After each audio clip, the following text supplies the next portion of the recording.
coup, j'ai reçu un colis et je vais l'ouvrir avec vous.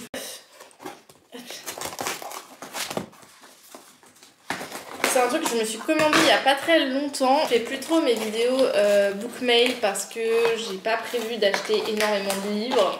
Je fais un petit peu attention à ce que j'achète, mais du coup je me suis dit que j'allais vous montrer à chaque fois que j'achète un truc dans un vlog. Si je vois que mon rythme d'achat augmente, je ferai peut-être un bookmail sur plusieurs mois. Mais en tout cas je pense qu'il n'y aura plus du tout les bookmails de un mois parce que mon projet c'est plus de finir ma palle que d'acheter beaucoup d'autres livres. Même si je me fais toujours un petit peu plaisir. Alors là, pour le coup, c'est un livre que j'ai déjà lu. C'est un petit peu un de mes coups de cœur de fin 2023. Alors c'est très bizarre, le format, il est un peu petit. Genre, on dirait un petit peu qu'il est poche, mais en même temps, il est collector. Bref, c'est Oméga en fuite de Camille Gédel, une autrice que j'ai découvert du coup en fin d'année. Donc, je l'ai lu en décembre 2024. Et je dois vous dire que ça a été un petit peu un coup de cœur. Et ensuite, j'ai lu plein d'autres livres. Je me suis fait mal. J'ai lu 2 autres livres de Camille Gédel et j'ai vraiment beaucoup aimé. Je trouve que sa plume elle est vraiment addictive. Donc si vous voulez découvrir du MM, tout type de MM, vraiment allez voir ce que Camille Gédel fait. Et elle publie notamment des livres en maison d'édition mais aussi autopubliés. Donc ça c'est un livre autopublié. J'ai hâte de découvrir ses autres romans aussi, mais du coup je voulais avoir celui-là dans ma palle. Dans ma bibliothèque parce que j'ai déjà lu. Donc voilà, on est sur ce format. Alors je pense que c'était un hardback, mais je pense qu'il est plus collector par le fait qu'il y a des petites illustrations à l'intérieur.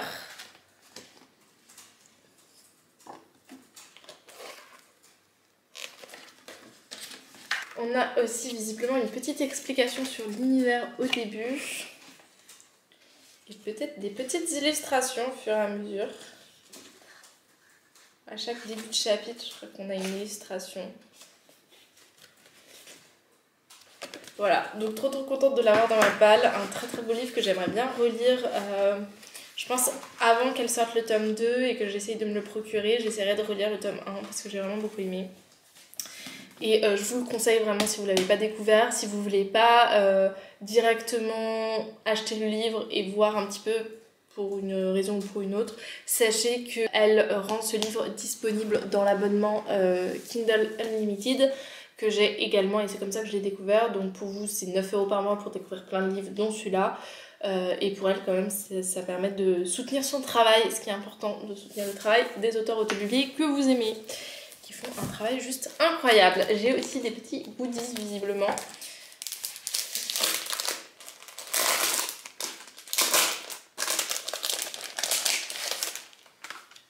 Alors j'ai un monsieur comme ça, j'ai plusieurs monsieur comme ça. J'ai 2, c'est les mêmes, c'est un monsieur d'un côté, un monsieur de l'autre.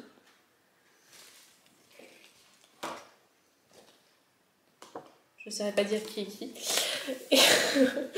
Et ensuite on a un beau marque-page comme ça. Et cette illustration, qui est l'illustration de la page de couverture, que j'aime aussi beaucoup. Voilà. Et je vous reprends très bien. Je sais pas si c'était le meilleur spot. Attendez, si je vous le mets là, ce sera peut-être un tout petit peu mieux. Bon, je vous reprends rapidement parce que de 1, j'ai un colis et de 2, j'ai eu un petit cadeau pour la Saint-Valentin qui est juste là et que je vais vous montrer. Donc en premier, mon cadeau, c'est un été pour te retrouver de Morgane Monconte, donc c'est le dernier de la série.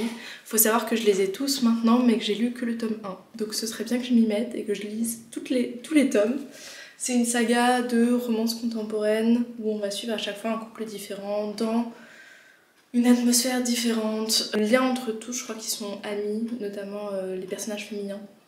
Je crois que c'est le seul client, donc je me demande si je vais pas faire un petit vlog dessus sur le tome 2, 3, 4. Dites-moi en commentaire si c'est quelque chose que vous trouvez plutôt cool. Après du coup j'ai un petit colis, alors ça c'est une masse critique Babelio, donc je vais peut-être pas redire à chaque fois ce que c'est qu'une masse critique Babelio, mais globalement vous pouvez cocher sur une liste plusieurs livres et s'il vous plaît, et ensuite vous êtes tiré au sort et vous pouvez recevoir un livre en échange d'une chronique sous 1 mois après la réception du livre, de votre avis sur la plateforme Babelio bien sûr. Et du coup moi j'ai reçu un livre, alors là c'était la non-fiction il me semble ce mois-ci. Et moi j'ai reçu un livre parce que j'aime bien candidater, je mets vraiment les livres qui me donnent envie et comme je suis très curieuse il y a beaucoup de livres qui me donnent envie. Et là j'ai reçu ce livre qui a l'air vraiment cool, c'est Les Reines de Norvège. Il faut savoir que je suis allée visiter il n'y a pas très longtemps avec ma mère, parce que j'y étais à Compiègne pour mes études, le palais impérial de Compiègne. Et notamment on a acheté des livres sur les rois et reines de France, sur les châteaux de France. Et ça c'est toujours un truc qui m'a passionnée en histoire. Et du coup quand j'ai vu Les Reines de Norvège, je me suis dit c'est un sujet que je ne connais absolument pas. Et ça se trouve ça va être vraiment cool. À voir comment c'est écrit, ça a l'air écrit en petit quand même. Et pas d'illustration, rien, ce qui peut être compliqué. Mais je vais le lire et je vais vous dire si c'est accessible ou pas. Là je crois que ça part sur les premiers rois et reines. Donc ça va être vraiment de 1180 à 1230. C'était pas exactement ce que j'avais imaginé, mais c'est pas grave. Donc du coup je vous en dirai des nouvelles et c'est un petit peu tout ce que j'ai pour vous aujourd'hui. Avec un petit colis. Oula, il a failli se gameler. Il faut savoir que là je suis chez mes parents. Donc pour la semaine je n'ai pas de trépied. D'habitude j'ai un trépied dans cette chambre, ce qui me permet de filmer de façon assez correcte. Parce que là j'en ai pas. Et du coup ça fait que... Depuis le début de la semaine, je pose ma caméra à des endroits un peu improbables. Ce qui ne garantit pas le succès du plan de la caméra, mais bon, bref. Alors, le livre a l'air plutôt bien protégé. Je me suis fait un peu plaisir. J'ai vu un livre, et ce livre, c'est Avant de le laisser partir de Kennedy Ryan. On est ici sur une histoire, une romance. On est sur un couple et l'un de leurs enfants va mourir et ça va créer une catastrophe, que ce soit dans leur vie personnelle mais aussi dans leur couple. Et notamment ils vont se séparer et on va les retrouver un petit peu. C'est un second chance du coup qui va à mon avis pas être facile à lire mais qui visiblement est vraiment bien écrit, bien fait, où on va aborder des sujets qui sont difficiles à aborder mais de façon peut-être plus bienveillante. Je suis un peu dans cette quête en ce moment de trouver des romances qui sont du coup moins clichés. Des romances qui feraient évoluer un petit peu le genre, je vous en ai déjà un peu parlé. Dans 2 heures j'y suis encore. Qui ferait évoluer le genre parce qu'on en a, je pense, besoin. Et aussi parce qu'il y a des livres aujourd'hui, je vois les résumés et je me dis le résumé me donne envie mais j'ai déjà lu un livre comme ça et on n'est pas trop dans l'écriture de nouveaux schémas on va dire, et peut-être que celui-là en est un. Alors voilà, la couverture c'est le problème, c'est avant de le laisser partir, je vous mets la couverture en anglais qui était bien mieux et je comprends pas pourquoi ils ont mis ça. Je crois que City est une nouvelle maison d'édition, donc peut-être que c'était une question de couverture et d'essayer d'être le plus simple possible pour des questions budgétaires. Mais quand même, je trouve que ça n'a rien à voir avec la couverture qu'on a tout simplement en anglais. Donc je trouve ça vraiment dommage, donc j'espère que ils s'amélioreront pour les autres couvertures. En tout cas voilà, je veux le découvrir. En français, je ne l'ai pas vu beaucoup passer, je pense que c'est dû aussi à la couverture. Mais en anglais il y a plusieurs personnes qui l'ont lu et qui ont apprécié, qui en ont dit que du bien, donc j'espère que je vais passer un très bon moment, donc voilà. Et je vous dis à très vite. Ma soeur m'a fait un bouquet de fleurs avec des livres, c'était trop gentil de sa part. Et du coup j'ai 3 livres à vous présenter. Et on va les prendre dans l'ordre, Tout d'abord, elle m'a offert Assistant to the Villain de Anna Nicole Meirer. Je pense que celui-là, vous l'avez vu un petit peu partout. On est ici sur une histoire avec une secrétaire, enfin une jeune femme qui va postuler pour être secrétaire d'un vilain. En fait, elle a plus beaucoup de choix, il faut vraiment qu'elle trouve un job. Et elle va se dire, bon on y va. Et en fait, il va y avoir des trucs un peu space chez le vilain, mais elle va pas trop se poser de questions jusqu'à ce qu'il arrive quelque chose, je crois, au vilain et qu'elle a un petit béguin pour lui. Enfin voilà, c'est une romance dans un monde un petit peu chelou, mais ça a l'air trop bien, ça me donne trop envie, donc je vous en donnerai des nouvelles. Ensuite, ma sœur m'a offert Tous les silences ne font pas le même bruit de Benjamin Beaulieu, publié chez les éditions iconoclaste.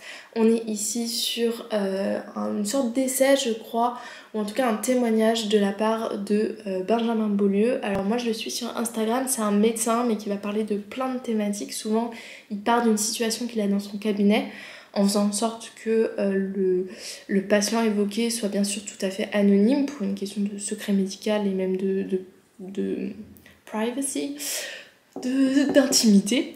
Et voilà, il va parler un peu d'actualité, il va parler de plein de choses. C'est quelqu'un que j'admire beaucoup dans tout ce qu'il dit, dans son discours qui est juste plein de tolérance, plein de bienveillance, des choses qu'on manque de plus en plus en ce moment, donc n'hésitez pas à aller le voir. Alors si vous aimez pas tout ce qui est actualité ou prise de position un peu politique, parfois ça peut peut-être vous gêner.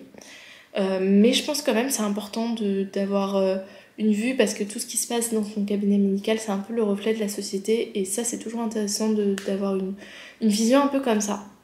Donc je suis trop contente de pouvoir lire celui-là, et là il va être un peu sur voilà, un témoignage de ce que lui a vécu en tant qu'homosexuel, en tant que personne qui rentrait pas forcément dans les codes, en tant que médecin, révolté, écrivain. Ça promet d'être. Je pense que ça va me faire monter peut-être les larmes aux yeux. Voilà, je suis très, très hypersensible à ce genre d'histoire, et comment ne pas l'être, j'ai envie de vous dire, mais c'est des sujets qui sont tellement importants. Je vous conseille de vous plonger sur ce livre. Et ensuite, elle m'a offert Black Venus de Dahlia Blake, publié chez les éditions Nox Albin Michel. On est ici sur une histoire, une romance, un peu à la mode espion. Je crois qu'Estelle en a parlé en tant que le bureau des légendes. Je sais, je vous parle toujours de Estelle, mais c'est vraiment une booktubeuse que j'aime vraiment beaucoup. Et j'avais envie un peu de me plonger dedans. Alors dernièrement, elle a fait un vlog en disant elle l'avait pas aimé. Donc à voir. Après, elle est partie de son expérience qu'elle a vu le bureau des légendes, et visiblement ça ressemble beaucoup au bureau des légendes. Et moi je me suis arrêtée, je pense, un peu trop tôt pour comprendre un peu. Je me suis peut-être fait un peu spoiler, mais en fait ça me donne quand même envie de foncer. Donc à voir ce que ça va donner, si je vais aimer. Et c'est la nouvelle maison d'édition. Sa directrice c'est Nin Gorman, celle qui a écrit Ashes Falling for the Sky, ou les étoiles se sont éteintes, lorsque les étoiles se sont éteintes. Le jour où les étoiles se sont éteintes, un truc comme ça. Donc j'ai hâte de me plonger dans ce livre et de vous en donner des nouvelles aussi, comme tous les livres en fait que je reçois. Et voilà, pour aujourd'hui c'est un peu tout ce que j'avais, c'est déjà pas mal. Je suis trop contente de ce que j'ai reçu, et puis surtout voilà, le beau bouquet et tout, c'était trop bien. Et je vous dis à très vite. Bon, je vous prends rapidement parce que j'ai reçu un petit colis que je vais ouvrir avec vous, ça va être assez rapide. Donc pour ce petit colis, allez, j'essaie d'ouvrir sans ciseaux.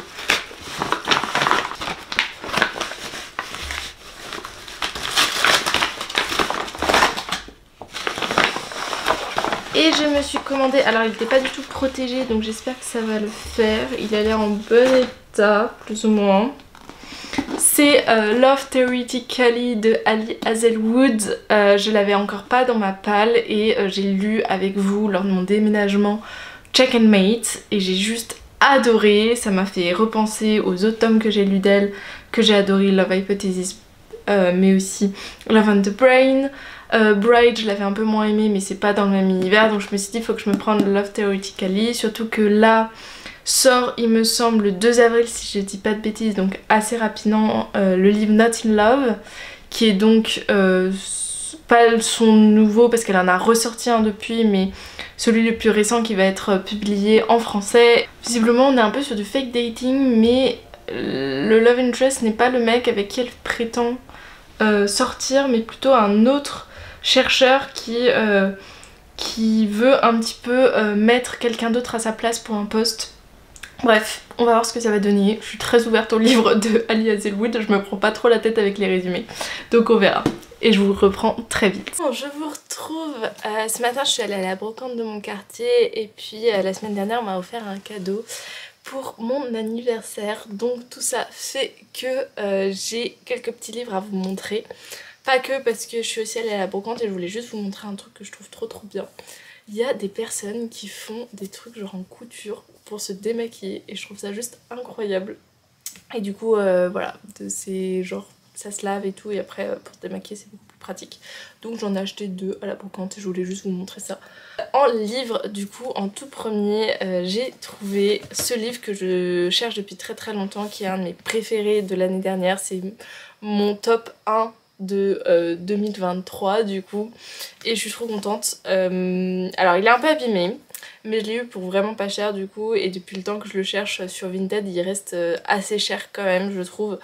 Donc je suis contente. C'est Veiller sur elle de Jean-Baptiste Andrea, qui a juste été une pépite. Je crois que ce livre a d'ailleurs gagné un prix concours, donc on est vraiment sur une petite pépite. Après je sais qu'il y en a, c'est plus ou moins passé, notamment du fait de ce que les livres promettent un petit peu en résumé et ce qu'on a véritablement. Donc effectivement, Veiller sur elle n'est pas à proprement parler une histoire d'amour, c'est une très belle histoire entre deux personnes qui ont entre l'amour et l'amitié, mais voilà, pour ceux qui cherchent des histoires d'amour, ce n'est pas pour moi une histoire d'amour, et c'est très prenant, très émouvant. Il y a des hauts, des bas, il y a des passages où vraiment on va parler de l'histoire un petit peu italienne, de la sculpture, de l'art, et que moi j'ai beaucoup aimé, mais je sais que ça peut être en longueur pour certaines personnes. Donc à voir si c'est quelque chose pour vous, mais là on est dans une histoire où on a Mimo, qui est d'une famille assez défavorisée et qui va aller en Italie pour sculpter vis-à-vis d'un oncle qui n'est pas vraiment son oncle, et qui va prendre soin de lui. C'est un grand mot parce qu'en réalité il le maltraite, mais qui va l'héberger, lui donner un travail, etc. Et il va rencontrer par son travail la grande famille des... comment ils s'appellent déjà, les Orsini, avec notamment la fille qui s'appelle Viola. Et donc Viola Orsini, c'est tout un personnage, c'est une jeune femme très en avance sur son temps, mais le fait qu'elle soit très en avance sur son temps va un petit peu l'handicaper dans la vie et va vraiment lui amener plein de difficultés et d'obstacles. Et c'est cette histoire là entre cette amitié là, qui est des fois un peu plus que de l'amitié, qui est si forte et qui va être perdurée, et on va voir un petit peu leur vie et comment ils vont évoluer chacun leur tour, entre Mimo qui lui a pas de grandes ambitions mais qui finalement est très libre, et Viola qui a d'énormes ambitions mais qui sera un peu toujours prisonnière dans sa vie. Donc c'était vraiment une pépite pour moi, et je vous le conseille si vous aimez un petit peu les lectures classiques ou les lectures historiques. C'est vraiment un livre dans lequel il faut se plonger, je pense. Même si pas tout le monde aime, et j'en ai conscience. Ensuite, je me suis pris un petit livre, alors c'est pas pour la période, mais je m'y prends toujours assez tôt pour ce type de livre, parce qu'en dehors de la période, ils sont beaucoup moins chers, et puis à la brocante, voilà. Je me suis pris une petite romance de Noël, donc c'est La romance presque parfaite d'une accro à Noël de Laura S. Wild, publié chez les éditions Hugo Poche. Voilà, je l'ai eu pour 1€, c'est un tout petit livre, et il est pour le coup, lui, il est en très bon état. On est sur une petite romance de Noël, j'ai pas voulu en savoir plus, mais je me réserve toujours quelques livres de Noël, et puis j'aimerais bien refaire comme ce que j'ai fait cette année, c'est-à-dire une vidéo où je vous parle des romances de Noël que j'ai lues début décembre, donc je les lis bien en amont. Donc cette année, je pense que si je veux en lire plus que l'année dernière, il va falloir que je commence dès septembre à lire des romances de Noël. Mais bon bref, c'est pas grave. Donc celle-là, on fera partie, le fait qu'elle soit courte, et ça me disait bien, et puis voilà, je l'ai vue un petit peu partout cette romance, donc je veux voir ce qu'elle donne. Enfin, on m'a acheté pour mon anniversaire un livre qui est juste incroyable, rien que l'objet livre est incroyable. C'est cette BD qui s'appelle Moi ce que j'aime c'est les monstres de Émile Ferris, et attendez, juste... Je vais essayer de vous introduire aussi des vidéos où je montre un petit peu l'intérieur, ce sera peut-être plus parlant. On est vraiment sur une patte de dessin qui est vraiment propre à l'autrice. Je crois que cette autrice a d'ailleurs une histoire assez tragique, et en fait elle va un petit peu raconter son histoire à travers justement les monstres qu'elle aime bien, et c'est un peu un journal intime où elle va tout raconter, et vraiment je trouve ça juste incroyable. J'étais trop contente. Je connaissais pas du tout cette autrice, mais voilà, on m'en a dit que du bien du coup, et il y a vraiment En fait j'ai envie de me plonger dedans. C'est un peu décalé de ce que j'ai l'habitude de lire et de prendre en main, mais c'est aussi ce que j'aime, des fois découvrir des nouvelles choses, des choses qui sortent un petit peu de ma zone de confort, et je suis trop contente de pouvoir le faire avec ce titre là qui est quand même vachement joli. Donc voilà, je vais m'y plonger à un moment et vous en reparler très bientôt. Et sur ce, je vous laisse ici et je vous dis à très vite. Je vous retrouve, j'ai un colis, ça va être le dernier pour cette vidéo. Voilà, ça aurait été plein de petits colis, j'espère que vous aimez quand même ce concept Mais peut-être que la prochaine fois je ferai plus un book haul. Voilà, n'hésitez pas à me mettre en commentaire si vous préférez book haul ou alors book mail. Donc book mail c'est à chaque fois que je reçois je vous montre. Book haul c'est vraiment à la fin du mois. Je prends tous les livres et je vous les montre un par un. Donc vraiment, n'hésitez pas à me dire ce que vous préférez. Et on est là avec un petit livre. Enfin petit. Je sais pas si on peut dire petit, mais...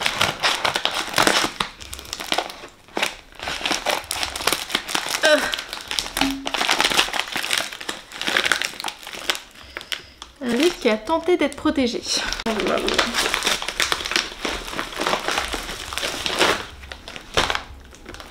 Le livre est là-dedans. Alors c'est un livre d'une autrice autopubliée que j'adore. D'habitude j'ai plutôt tendance à aller directement en salon pour aller chercher le livre et pouvoir aussi soutenir les auteurs autopubliés. Là le prix était vraiment très abordable et je prépare un vlog autour de ça, donc je voulais me le procurer. Et comme j'ai pas la possibilité de le faire dans un salon prochaine fois, j'aurais pu au salon Ready Set Romance mais j'ai complètement oublié. Mais du coup bah, je me le suis procuré là. Et ce livre c'est After Our Ashes. Alors déjà un truc c'est qu'il est hyper malléable. Oh c'est trop agréable. La page de couverture est toute douce. On est ici sur une dark romance MF de Amélie C. Astier, donc une autrice que j'aime vraiment beaucoup. Je vais vous dire la phrase qui est écrite ici, qui va peut-être vous donner envie aussi. C'est « Je te réduis ensemble sur la terre, aux yeux de tous ceux qui te regardent ». Je sais pas du tout ce que ça va donner. J'ai un peu peur, je dois vous avouer. Mais je fais confiance à Amélie C. Astier parce qu'elle est vraiment hyper forte pour les dark romances, mais même pour les romances de manière générale. Elle a vraiment quelque chose qui fait que je suis entraînée par l'histoire, donc je sens que je vais passer un très bon moment avec ce livre. Ce que je trouve assez incroyable dans cette romance, c'est qu'on n'est pas sur une histoire assez classique où c'est le jeune homme qui a un passé qui est sombre et douloureux. Là c'est vraiment la jeune fille. Je sais pas, je trouve que déjà ça peut être pas mal original. Je cherche des dark romances qui sortent un petit peu de l'ordinaire, qui ne rapportent pas les mêmes clichés que les dark romances qu'on a l'habitude de voir, qui sont mieux faites d'une certaine manière, avec une réflexion derrière, avec moins de violence gratuite en fait, que le livre ait un sens en fait, qu'on n'apporte pas juste des comportements horribles pour apporter des comportements horribles et voilà. Et du coup je pense que ce livre peut être un début. Voilà, sur ce je vais vous laisser ici, j'espère que vous avez apprécié cette vidéo. N'hésitez vraiment pas à liker, à vous abonner, ça fait trop plaisir. Et sinon je vous dis à la semaine prochaine pour une vidéo. Salut!